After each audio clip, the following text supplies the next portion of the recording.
Bonjour, c'est Abdurrahman Kamara. Je suis le président de la concertation des riverains et acteur de la baie d'Anne pour l'environnement. C'est nous également qui portons le plaidoyer pour la dépollution de la baie d'Anne, mais également nous nous occupons de toutes les questions liées à l'environnement, des questions qui nous influencent toutes et tous. Donc c'est la CRAB. Et c'est notre énième rencontre ici, pratiquement de 2019 à maintenant, pratiquement chaque année. Nous venons pour donner de notre temps et de notre énergie au premier poumon vert utilisable de Dakar. Le parc d'Anne n'a pas son pareil dans Dakar, c'est un patrimoine national, mais un patrimoine que nous, filles et fils d'Anne Bel-Air, considérons comme notre propre patrimoine. C'est la raison pour laquelle nous appelons les populations dakaroises du Sénégal, mais également de Anne, de connaître l'importance et l'utilité du parc. Parce qu'il y a les sportifs qui viennent ici régulièrement et les populations qui fréquentent le parc, environ les jours ouvrables, il y en a entre 1000 et 1250 personnes. Et les week-ends, il y en a au moins 2000 personnes, 2000 visiteurs. Et c'est le seul parc au monde où les gens, en tout cas à ma connaissance, je peux me tromper, sans risque de me tromper, c'est le seul parc au monde où les gens rentrent et sortent sans payer un rond. Alors je pense que c'est très normal de venir au moins une fois dans l'année nettoyer le parc, montrer aux autorités du parc, au colonel que nous saluons, que nous remercions, à toutes les autorités du parc, à tous ses collaborateurs, notre générosité, mais également leur dire notre contentement. Parce que qui connaît le parc de Anne, de 2019 à maintenant, vous avez constaté des progrès. Et ça, c'est vraiment le management de ces gens-là, donc de ces autorités-là, que nous remercions. Et aussi, nous appelons les populations à faire preuve de pudeur et de retenue. Parce que ce parc-là, il nous appartient tous. Vous voyez, il y en a certaines personnes qui viennent ici et qui sont dans ce que l'on appelle la critique confortable. Aujourd'hui, c'est la journée mondiale du nettoiement. Partout dans le monde, on nettoie. Nous aussi, nous voulons marquer ça. Mais récemment, on nous a montré une image qui a choqué en fait tous les humains. Je parle d'humains.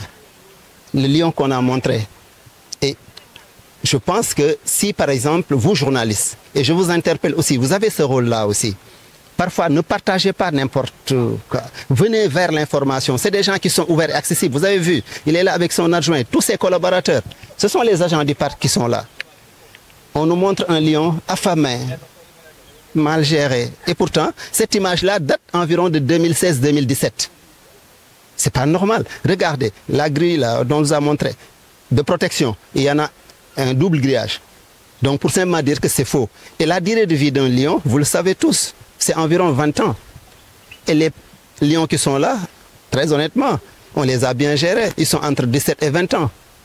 Donc moi je pense qu'on ne doit pas venir dans le cadre pour salir, pour polluer, mais également on ne doit pas venir ici pour dénigrer en fait.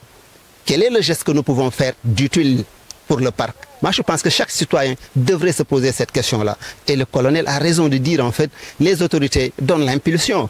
Une année, une semaine, un mois, dire en fait aux populations, mais venez nettoyer. Mais chaque jour, nous lavons nos corps et nos maisons. Et dans nos maisons aussi, vous le savez tous. Mais on ne montre pas tout.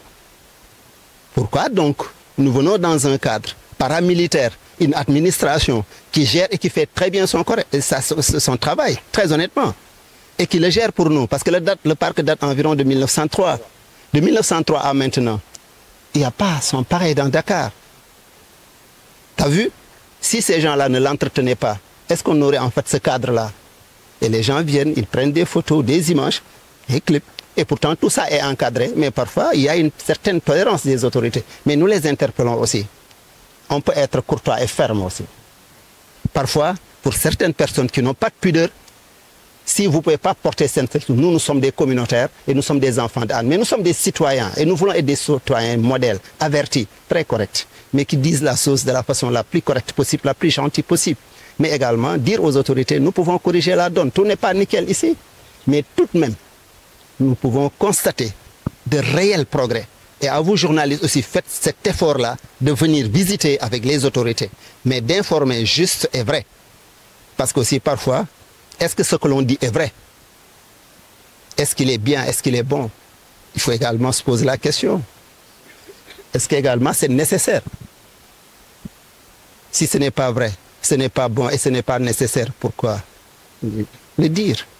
Donc, voilà un peu le plaidoyer que la CRAP, la concertation. Et nous remercions tous les participants. Et on va continuer, hein, parce qu'il y a des gens qui viennent d'autres horizons de Dakar, de Ouest Foire, Nord Foire, des maristes, mais de Hann Bel-Air. Et il y a également de la qualité ici. Il y a des managers, des rappeurs, il y a des rappeurs, mais il y a des taïkistes. Tu as vu? Donc, toutes les catégories. Les journalistes, hein, de Hann Bel-Air. Tu as vu? C'est tout ça qui fait en fait ce que nous voulons de notre communauté. Une communauté saine, bien gouvernée, qui pense bien et qui est dans les énergies positives. C'est de cette façon-là que nous pouvons en fait relever le défi en fait et les défis environnementaux et qui sont nombreux. Si nous ne le faisons pas, en tout cas j'avertis les populations du Sénégal, mais aussi les populations de Hann. Le parc est un patrimoine national. Les gens viennent de Matam pour visiter le parc. Il y en a des gens qui sont en Afrique et qui s'intéressent à ce parc-là.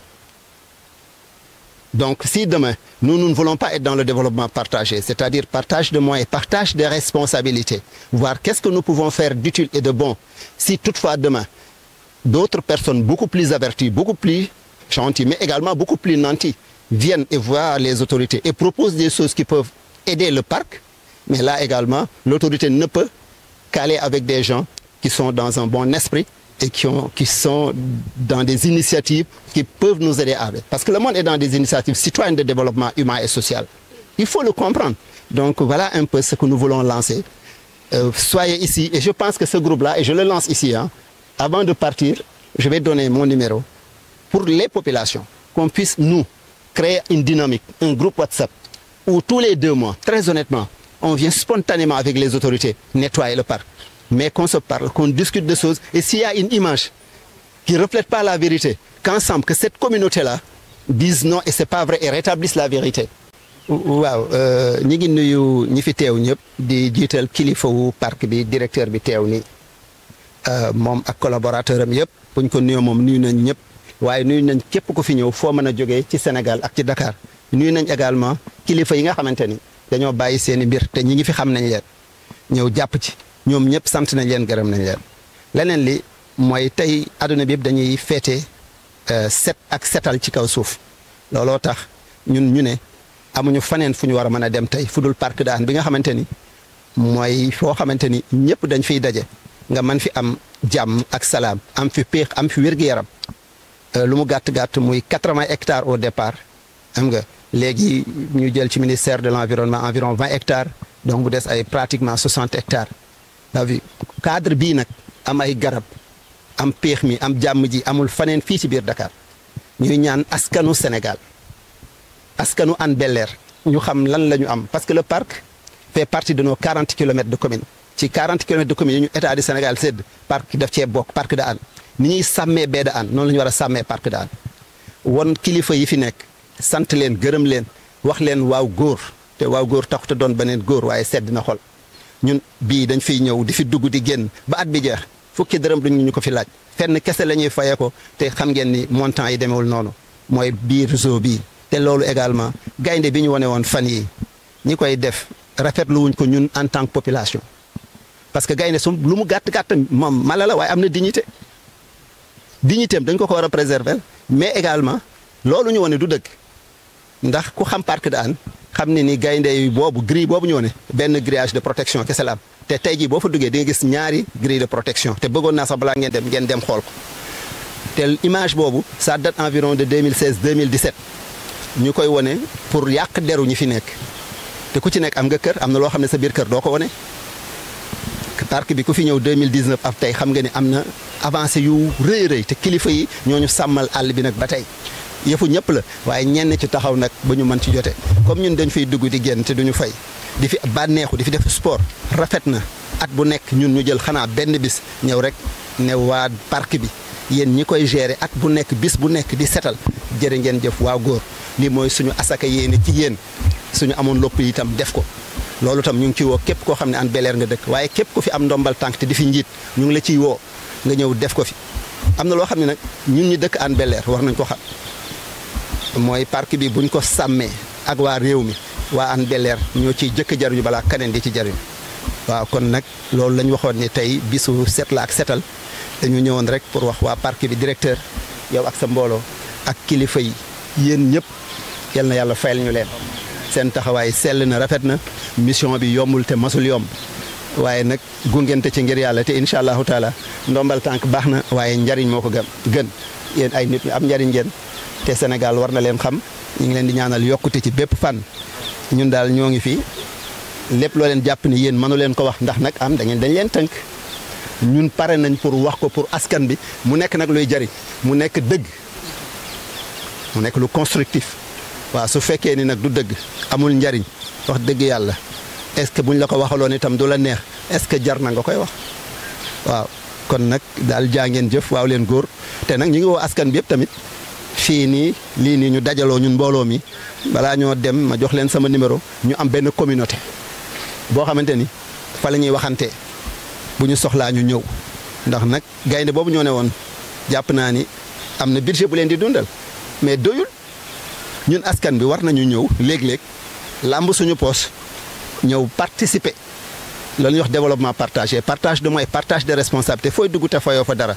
toog ci taatu garab fekk baa ñu tagal la ko nga toog mais attends rafet na itam boo ñëwee yow ñun ñu dajaloo li ñu am def un jeton pour les animaux ils font partie de nous. Moi, je pense que c'est un concept que nous pouvons tous vulgariser après et dans le cadre de ce que nous allons faire li ñu bëgg a def ëllëg loolu rek moo koy wëndu yàlla kese lañ fi ut si wuñ fi tur bëgguñu ku ñu xam yàlla nañu amal yàlla njariñ amal ko jaamu yàlla yi. parc de Hann daal suñu parc la ñoo ko moom ñi fi nekk ñun waaw góor lañ leen amal de duñ leen ŋàññ duñ leen xas te nii nag ñeme nañ ko wax fu nekk ak koo mën a doon foo ko mën a waxee ci plateau télé boo dem defati ko ñun ne ñëw fekk la fa. réseaux sociaux boo ko def dañ la fa fekk ak suñuy kàddu yu rafet waaye dañ la fa fekk tamit ak suñu dëgg ndax itam wax dëgg yàlla ni nga ko mën a waxee rek lañ ko mën a waxee soo ko sañee ñun ñu sañ ko maanaam anam bi nga koy sañee ak bi ñu koy ju sañee rek moo bokkut kon jërë ngeen jëf waa parc de Hann waaw leen góor yal na yàlla fayal ñu rek